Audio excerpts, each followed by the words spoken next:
Hello guys, mao ni nga to ang freshwater grouper. So naatay grouper freshwater. Na trained ni siya sa freshwater. So nakuha na to ni last year.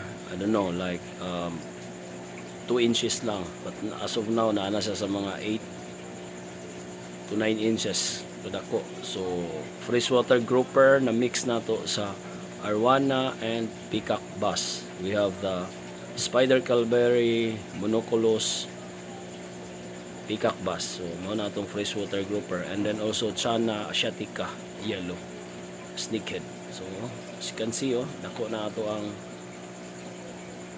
fresh grouper or the lapu-lapu fish. Okay.